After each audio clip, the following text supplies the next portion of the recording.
Hare Krishna. We are starting our discussion on the Bhagavad Gita verse today.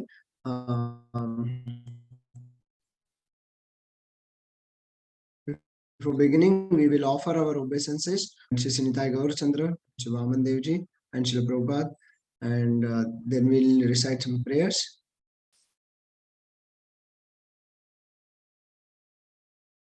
Om Ajnantimirandasya Jnananjana-shalakaya Chakshurunmilitam Yena Tasmai Shri Gurave Namah.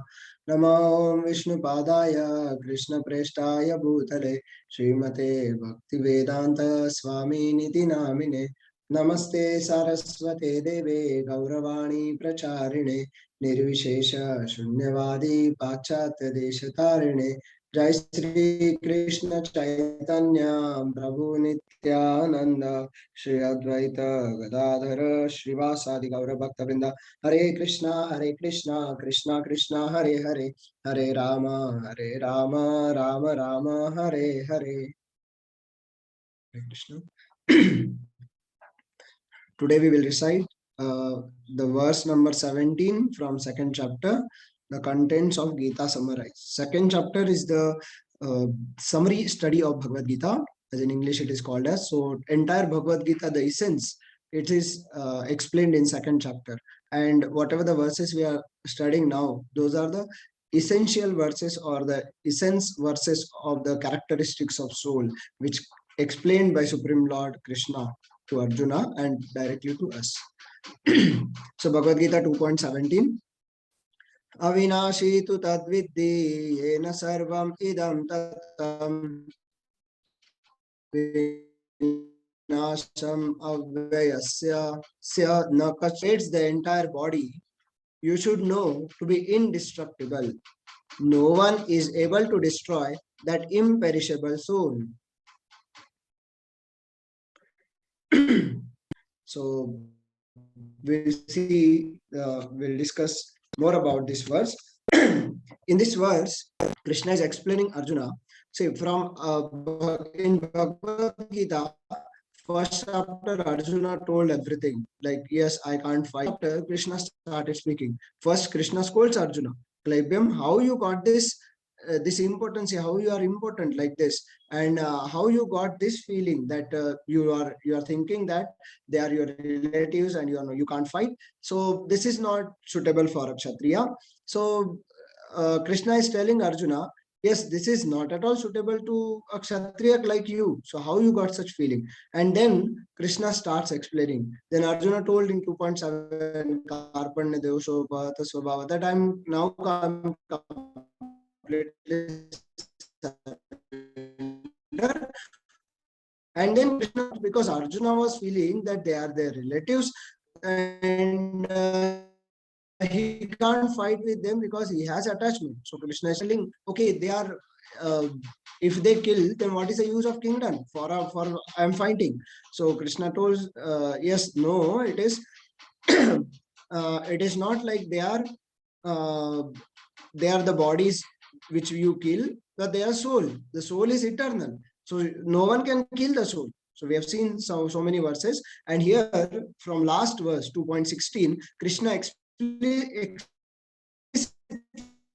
starts explaining about the characteristic of spirit soul. So now here also Krishna explains that the soul which pervades all over the body is avinashi. Avinashi means what? Imperishable, indestructible. And in the purport, Prabhupada gives so many nice references from all over the Upanishads, Mundaka Upanishada, Shvetoshvatar Upanishada, that how soul is eternal and how soul is anivashi. And so many people, when we see in the outside world, they feel like or they ask so many times, yeah, what is the soul? How you believe soul doesn't exist? So this is the part of Bhagavad Gita from 2.16 to 2.30. In that, all the shlokas from 2.11 only Krishna is trying to explain, but from 2.16 explicitly about the soul he is explaining, and till 2.30 he explains all the characteristics of soul, how soul is existing. And just by following this Bhagavad Gita principles, like from these 15 shlokas, in these 15 shlokas, if we understand, we will or we convince someone, then he can able to understand the existence of soul in the human body. Not only human body, every living entity has a existence of soul. Now we'll see in the purport how Prabhupada is explaining. I will share the yeah. So here in the purport, Prabhupada is explaining this verse more clearly explain the real nature of the soul, which is spread all over the body. So all over the body, what spread? Generally, people say, okay, all over the body, consciousness spreads. So Prabhupada is giving it ahead that anyone can understand what is spread all over the body. It is consciousness. Everyone is consciousness. Everyone is conscious of the pains and pleasure of the body in part or as a whole. This spreading of consciousness is limited within one's own body. The pains and pleasure of one body, embodiment of an individual soul. And the symptom of the soul's presence is perceived in individual consciousness. So here, consciousness pervades all over the body. So soul is not a consciousness, but consciousness is the symptom of presence of soul. Then this is one of the $1 million question, like factually asked question was, what is the size of soul? Why we can't see the soul? So we can't see the soul because size of soul is very, very small. This soul is described as 1/10,000th part of the upper portion of hair point in size. The Shvetashvatara Upanishad 5.9 confirms this. Balagra shatas bhagasya shatada kalpitasya cha bhago jivasa vidneya sachantataya kalpate. When the upper part of point of hair is divided into 100 parts, and again each of such part is further divided into 100 parts, each such part is the measurement of the dimension of spirit soul. Similarly, the same version is stated.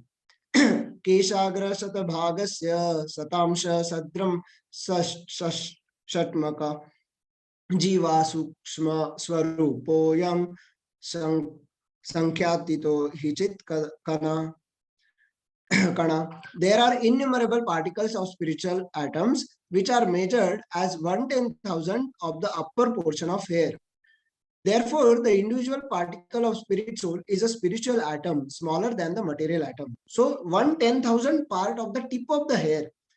So when we see, like, this is very small. So atom smaller than the material atom, like tip of the hair is so small, and divide by, cut into 100 parts, then that one part again cut into 100 parts, then it is 10,000 part of the upper tip of the hair.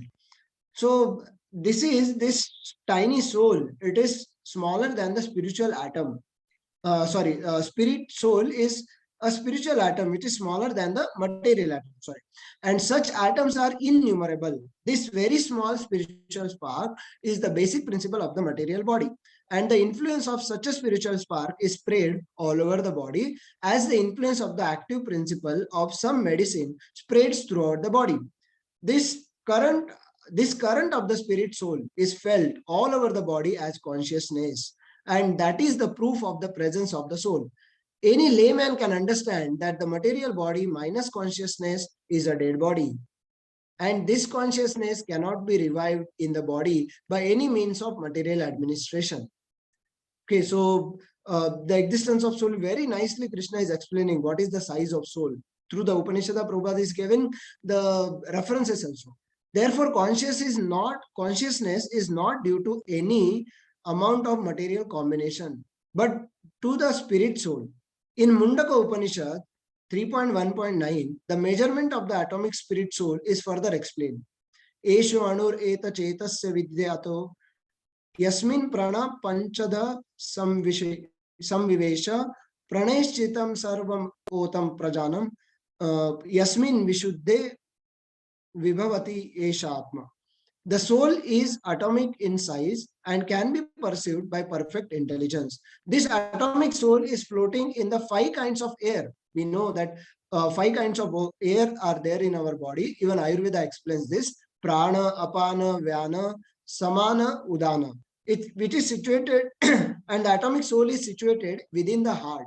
and spreads its influence all over the body of the embodied living entities. When the soul is purified from the contamination of the five kinds of material air, its spiritual influence is exhibited. So soul spreads all over the body through this five types of airs. The Hatha Yoga system is meant for controlling the five kinds of air, encircling the pure soul by different kinds of sitting postures, not for any material profit, but for liberation of the minute soul from the entanglement of the material atmosphere. So Hatha Yoga system is also related to this, like how the five kinds of soul, five kinds of air uh, can encircle the pure soul in different sitting postures.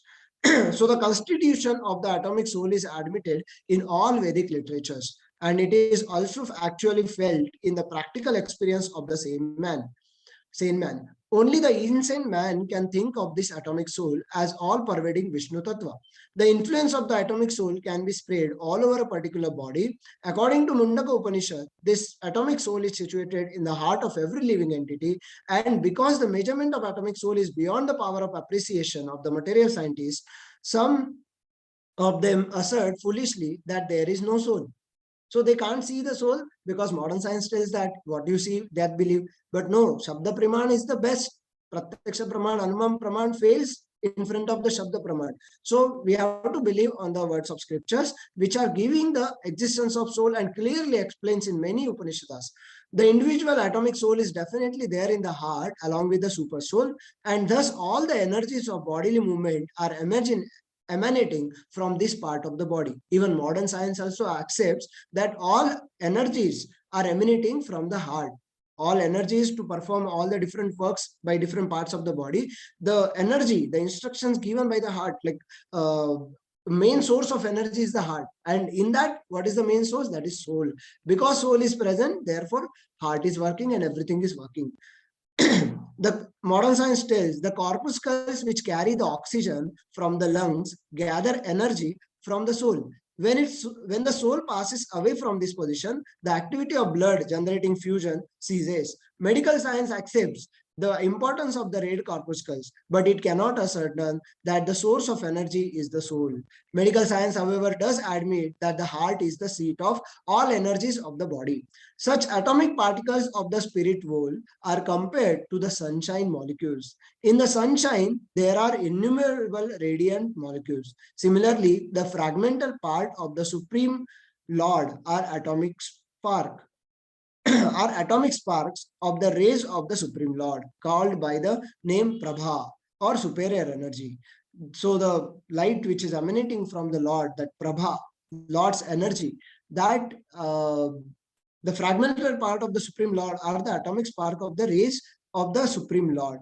And that sunshine, such atomic particle which are spirit whole are compared to the sunshine molecules here.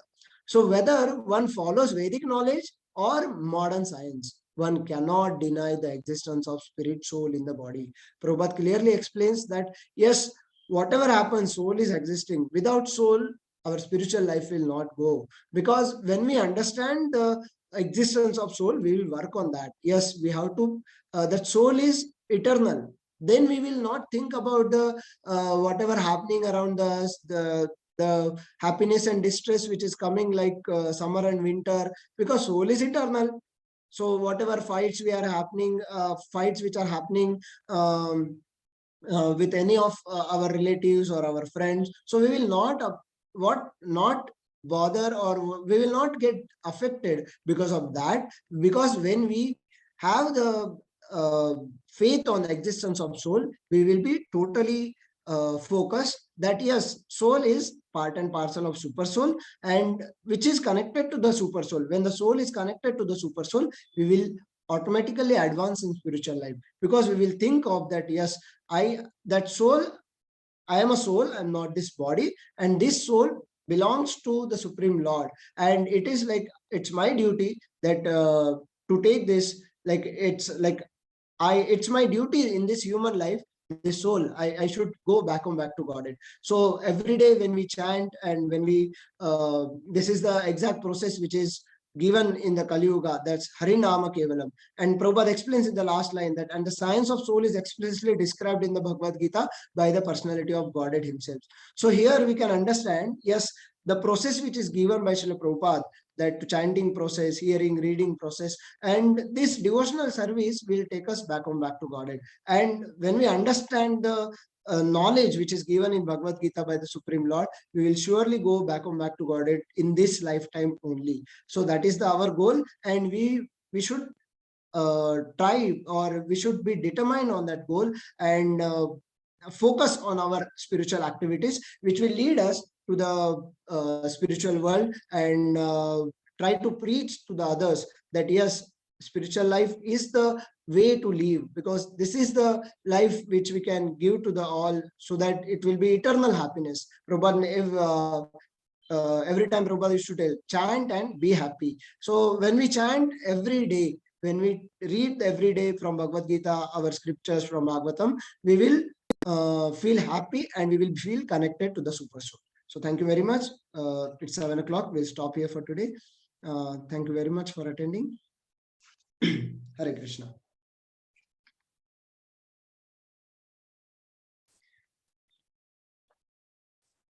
We'll end, Prabhuji. Hare Krishna.